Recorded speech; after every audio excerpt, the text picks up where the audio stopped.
Os 20 minutos de hoje aqui no Clique PB é com a engenheira eletricista Gláucia Pereira. Muito tempo de atuação. Que prazer tê-la aqui no Clique PB, Gláucia. Eu que estou feliz de estar aqui hoje, Clivson. A partir de agora a gente tem 20 minutos nesse cronômetro aqui para a gente debater temas sobre eletricidade. O primeiro, curiosidade, mulher na engenharia.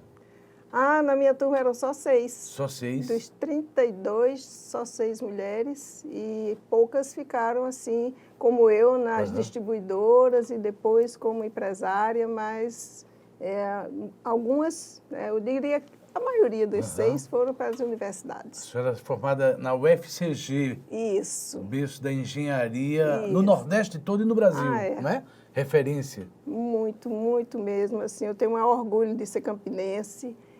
Nós somos um celeiro de tecnologia e de pessoas assim do Brasil inteiro, estudantes que estavam lá comigo e que eu estou encontrando no dia a dia. Ô, Gláucio, vamos entrar logo nesse tema. Antes de entrar em carros elétricos, eu queria dar uma geral nessas energias renováveis. Porque a gente vai para o sertão da Paraíba, aí chega ali na região de Santa Luzia, tem eólica, depois tem energia a solar. Isso não é o futuro, isso é o presente, esse tipo de energia renovável para fugar das indústrias de querosene e também as hidrelétricas? Sim, porque a gente pode dividir as renováveis em duas grandes fatias. As microgeração, aquela das nossas casas. Aquelas unidades de casa. Que a gente chama de MMGD, mini e microgeração. Tá? E essas que você falou são as gerações centralizadas. Essas, elas fazem uma exportação de energia para redes de transmissão, 230 kV. Aí a gente já pensa no outro patamar, como a gente estivesse gerando energia no atacado e as mini e micro no varejo. Mas o governo às vezes entra para atrapalhar, quer cobrar a taxa do sol. O cara vai colocar as placas solares na casa, ele quer cobrar uma taxa agora e termina inibindo. Isso é um perigo para o Brasil? Não. Porque quando aconteceu em 2012, que essa norma foi estabelecida, essa lei, a regulamentação foi estabelecida, era justamente para incentivar essa geração. E esse incentivo é uma forma de subsidiar quem estava pagando. Nós todos do mercado cativo. Agora que isso está caindo, a gente começa a recuperar esse poder de não ficar dentro da nossa tarifa de energia, praticando a modicidade. Por conta disso, esse subsídio retirado desagradou a quem faz a geração própria. Mas, convenhamos, né? Tem que acabar o subsídio. Vale a pena. Vale, porque todo mundo já sabe como faz, é uma tecnologia dominada, os preços estão muito mais baixos do que do início. Eu acho que é uma boa solução. Avançou, do ponto de vista tecnológico, as placas solares, nesse segmento? Sim, porque as potências elas aumentaram. Hoje em dia você consegue placa de 800, 850 watts. Imagina uma lâmpada que a gente considera uma lâmpada extremamente forte, uma lâmpada de 250 watts. A nossa placa hoje de 810, 850 e até mais, elas estão cada vez menores e com a potência maior. Ou seja, você vai precisar de menos telhado para gerar uma quantidade de energia bem substancial. Vamos entrar na polêmica, então, agora. A gente está faltando 16 minutos de entrevista, o tempo vai passando, vai correndo. Tem uma das matérias mais lidas no Clique, essa que está na tela aí, ela vem de uma regulação do CREA lá de Sergipe. E a gente trouxe essa regulação dos riscos, recomendando proibição de carros elétricos a carregamento em garagens sob pilotes, subsolos. Que avaliação a senhora faz, assim, sobre seus companheiros de Sergipe? Sobre essa opinião, primeiro é um equívoco. Equívoco? É equivocada você soltar uma nota dessa natureza. Uma nota técnica. Uma nota técnica que não foi ainda devidamente discutida no âmbito do colegiado do CONFER, que é o Conselho Federal. É só uma posição do CREA Sergipe. Tá? E isso cria uma celeuma que dá a impressão que o CREA é contra isso, e não é verdade. Nós como engenheiros, independente de sermos afiliados, não, mas de sermos conselheiros, a gente tem a obrigação de esclarecer. Tá? Então, o esclarecimento que eu dou é, primeiro, seguir as normas técnicas, normas de uso, de ligação de qualquer equipamento elétrico, Cleusa. Você imagina, você vai ligar um chuveiro elétrico e colocar uma tomada de liquidificador de corrente baixa. O que é que vai acontecer? Aquilo vai esquentar, que é uma corrente superaquecer e gerar o disjuntor incêndio. pode disparar lá, né? Vai disparar, se tiver uma proteção, vai disparar. Se não tiver. Se eu pegar seu conhecimento, para quem está nos acompanhando agora, tem uma ideia. O cara tem um carro elétrico, mas às vezes não consegue ir um entendimento que é quilowatts, potência, amperagem. A senhora falou aí em chuveiro elétrico, as pessoas têm uma noção do consumo, que às vezes tomam banho bem rapidinho para não gastar muito, né? Isso. Gastar muito. Comparado a um carro elétrico, seria, vê se a senhora me entende, é um carro elétrico carregando naquela tomada lá, 7 kVA, não sei quanto, comparado a quantos chuveiros ao mesmo tempo? Dá para fazer uma comparação assim? Dá sim. Seria como se você estivesse ligando 2 chuveiros. Ao mesmo tempo dentro da residência... Ou seja... Então, assim, se você vai usar por 1 hora, meia hora, ou 2 horas, ou até a noite inteira, há que se ter um equipamento e uma fiação e uma proteção exclusiva. E há que se ter também o responsável técnico por tudo isso. Daí o alerta que é bom dizer para a pessoa tem uma casa, construiu uma casa há 20 anos, né? Com aquele fiozinho lá, quem não estava planejando ter um carro elétrico ainda. Isso. Então, o risco que pode acontecer é esse aí. Ele comprar o carro elétrico, metendo a tomada residencial, sem nenhum planejamento, achando que vai funcionar. Primeiro, é uma fria, né? Você fazer algo sem saber o que está ocorrendo, aonde você conectar e de que forma conectar. Porque aquela fiação pode certamente não estar adequada. A primeira coisa que tem que se fazer é uma medição assim, continuada de, sei lá, uns 7 dias para se ver a rotina daquele condomínio, vamos falar de condomínio, para ver qual é a sobra de energia que se tem ali e qual é a hora dessa sobra. A hora que poderia ser a maior demanda ou menor demanda para carregamento. Exatamente. Qual seria, quando você teria mais sobra? Porque acontece também, eu trabalhei muito tempo na distribuidora e a gente chegava em locais onde os transformadores eram enormes e a carga baixa. Entendi. A gente ia lá e dizia, gente, vamos adequar, reduzir esse transformador. Hoje em dia, a gente está fazendo justamente o contrário. O transformador é maior e a capacidade de carga, ela tem que ser um pouco menor para dar espaço para você colocar uma estação carregadora. Voltando ao CREA de Sergipe, essa recomendação assim gera um temor, um terror. A senhora acha que é um equívoco soltar uma nota dessa? É um equívoco. É um equívoco. Primeiro, há que se ter um certo cuidado na hora de você dar uma informação, principalmente uma informação que nós temos, assim, muitos condomínios, os meus colegas síndicos também, eles fazem muito esse questionamento. Como assim? Como é que eu posso negar um direito do condômino de carregar seu veículo, ele pagando a sua própria energia? Tá? Então, assim, se você não tiver uma noção clara das regras, ou seja, das normas, 17019, que é aqui, que é a ABNT, a norma ABNT, que regulamenta toda essa parte de carregamento. E essas normas são justamente para isso, para evitar a sobrecarga e, consequentemente, algum... Eu vou lhe provocar fazendo um papel do advogado do diabo, para quem está nos assistindo. A gente falou em condomínio aí, certo? Também o condomínio, vamos lá, tem 300 unidades dentro desse condomínio lá, hipotético que a gente está falando aqui. Também não pode liberar para os 300 botar tomada, né? Não. O ideal seria coletivamente, né? Um local lá seria... O ideal seria um posto... Isso. Um posto de carregamento com um transformador exclusivo, certo? E mesmo que ele funcione 24 horas, e há que se ter um cuidado de prioridade de quem deve carregar e a hora desse carregamento, e essa unidade exclusiva para carregamento. Se os 300 tiver carro elétrico e quiser ligar ao mesmo tempo, é um risco. Não pode. Não pode, né? Vamos deixar claro. Não tem como, até porque é uma questão de limitação física. Como é que você vai botar 300 para ser utilizado? Mas é possível se ter mais de um ao mesmo tempo, desde que haja uma estrutura adequada que nós temos empresas aqui na Paraíba que fazem. E o que a senhora diz quando eu escuto tantos amigos dizendo o meu condomínio proibiu, o outro diz o meu condomínio não deixa, o meu prédio não quer deixar? É falta de informação? Sim. É falta de informação e você sabe que na dúvida o que é que a gente faz? Nega, a gente né? diz não. Diz não, né? A gente diz logo não. Não, até que eu entenda o risco e o custo, aí é que eu vou, aos poucos, eu vou liberando. A conversa de hoje está muito boa com a Glaucia Pereira, engenheira eletricista. A gente tem perguntas de repórteres da redação. Qualquer um primeiro aí para fazer perguntas à Glaucia, quem vem de lá da redação?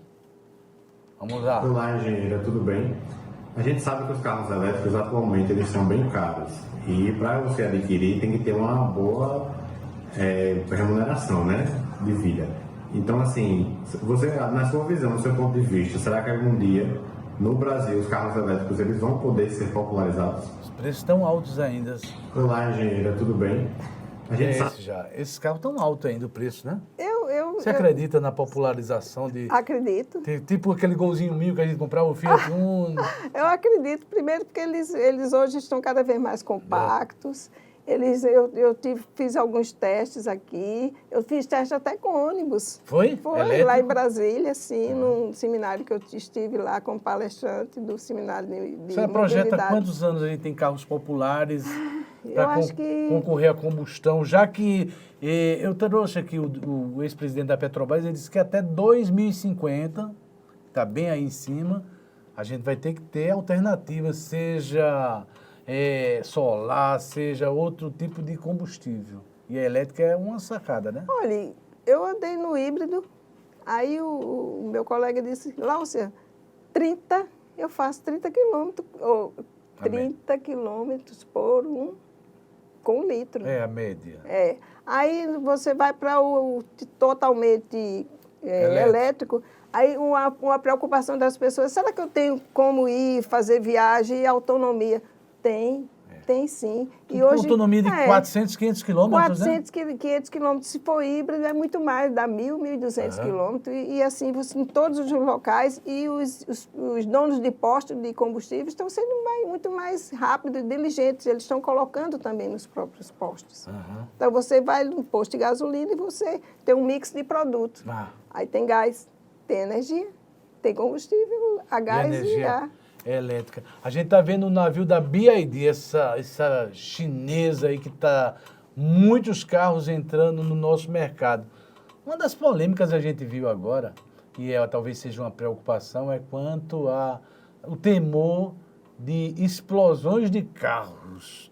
É uma tal de uma bateria que a gente, como leigo, não tem a obrigação de saber, mas o bombeiro não consegue apagar, joga água, aí planta o terror, vai pegar fogo no prédio todo. 2.000 graus e tal. O que é fato, o que é fake, ou se já foi uma realidade e mudou? Olha, nos primeiros, as baterias eram quase em sua totalidade de lítio. E havia uma combustão, uma reação química muito rápida com oxigênio. Então, você ia fazendo, o bombeiro apagava, daqui a pouco fazia reignição com aquela reação com o oxigênio. São esses vídeos que a gente encontra na internet, né? Acabou. Compre seu carro, tranquilo, porque agora você já sabe que 80% dos carros hoje que nós estamos lidando com eles, todos eles já estão usando a bateria com lítio, ferro e fosfato. Nova tecnologia. Nova tecnologia. Esses elementos, eles interferem diretamente na reação química, então não há perigo, não há risco daquilo continuar eternamente. Esses vídeos que a gente vê na internet, no YouTube, é coisa do passado. Notícia velha. Notícia velha. Vamos à redação de novo? Tem mais gente aí. Quem é a próxima pergunta? Como é que funciona? Há um padrão específico? Qual o tempo médio de duração de cada bateria? E a vida útil? Olha, pergunta boa, né? Pergunta Primeiro, tem mais de uma bateria no carro elétrico, né? Tem uma bateria que é específica para aquelas ligações comuns elétricas. Como um carro comum. De um carro comum que tem. E aquela outra bateria que substitui o motor, que ela fica ali espalhada abaixo dos bancos, como se fosse um forro, Várias um células, piso, né? como se fosse um piso ali no chassi. Então, assim, a autonomia delas, pelo que eu sei, eu não sou especialista, mas é de 10 a 15 anos, Chega a 15 onde anos. elas ficam com uma... Não, ela continua Ah. bem, só que ela reduz a sua capacidade de armazenamento. A capacidade dela, ela vai reduzindo um pouco, mas isso, assim, uma taxa de redução muito lenta. Ah. Tá? Então, assim, não vejo como maiores problemas, não. Até porque quem vai comprar um carro, a primeira coisa que pergunta é que faz, o que é que eu faço depois? Porque as pessoas pensam, Aí, eu tenho que trocar a bateria todo ano, Ei, o né? que é que eu faço depois? Porque eu não posso trocar a bateria. Ah. Aí, aquela questão de você fazer já ir para aquele carro que te garanta uma recompra. Tem mais pergunta, última pergunta da redação. É o nosso amigo lá da redação, o Lucas Isidro. Quais os riscos de explosão e incêndio em carros elétricos e como combater o fogo nessas situações? Talvez a gente falou, mas vamos reforçar. Pois é, a gente já hoje já está mais tranquilo, então, que esse tipo de bateria já está ultrapassada. A bateria hoje em utilização é de lítio, ferro, fosfato, já tem outros tipos de elementos também sendo testados. É uma preocupação mundial e, de todo jeito, eu aconselho o quê? Primeiro, ter uma instalação boa, com um responsável técnico que te dê segurança, e também, é claro, que você vai colocar um pouco, confinar aqueles equipamentos, aí o seu veículo, a um só equipamento, uma estação de recarga. E, claro, você vai deixar um espaço entre um carro e outro, que é o que manda a boa prática de evitar incêndio e... A gente está na reta final da nossa entrevista com Glaucia Pereira, engenheira eletricista. Eu queria um passo a passo para finalizar, porque a gente tem um público de condomínios, os síndicos, as associações que estão nos acompanhando agora. Para tomarem a decisão coletiva em assembleia, qual seria o passo a passo que você orientaria um síndico hoje? É contratar um especialista, um profissional? Qual é o passo a passo para resolver essa demanda que cada dia mais vai crescer? O que ele faz quando ele vai tomar a decisão se ele vai escavar um poço ou se vai continuar com a água da distribuidora, da Cagepa, por exemplo, aqui.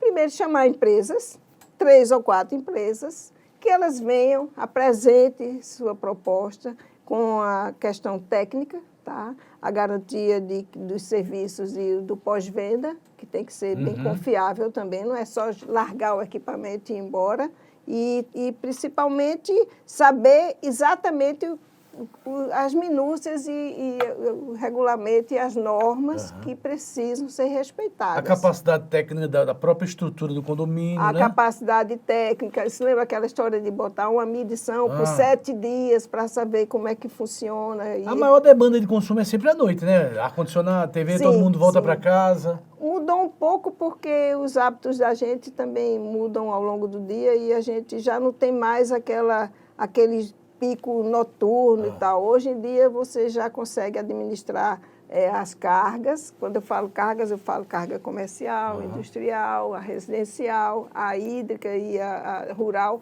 Você consegue administrar isso, um mix de carga, onde você consegue saber exatamente aonde está precisando de reforço e aonde você tem sobra. Então, do ponto de vista de condomínio, é a mesma coisa. Você conhece os hábitos do seu condomínio. E a dica que você dá seria sempre colocar um eletroposto coletivo, um ponto que seja de um rodízio e atenda a demanda. Isso. Eu acho que é o mais seguro. É o mais seguro. É o mais seguro, porque vem da rede, aquela alimentação, vai no transformador, vai para aquele seu sistema de carregamento, dali você coloca os plugs para que você consiga abastecer os veículos e cada um vai para a sua vida, tranquilo, e não incomoda ninguém do seu entorno, nem de dentro das suas garagens. A última pergunta, como especialista há tanto tempo, esse ensaio de carros elétricos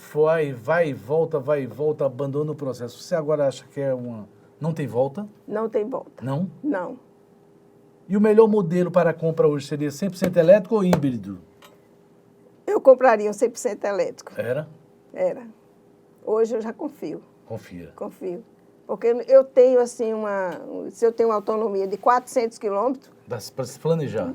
dá para se planejar. Agora, se for para uma zona extremamente rural, aí eu vou pôr no híbrido. Aham. Tá certo? Depende 4x4. da demanda de cada um. Isso, depende. Agradecer a Gláucia Pereira, muito obrigado. Que prazer tê-la aqui no Clique PB. Eu que agradeço. Como paraibana que sou, Aham. fico feliz. E vocês da internet, compartilhem, curtam, espalhem, porque o tema de hoje foi de interesse público.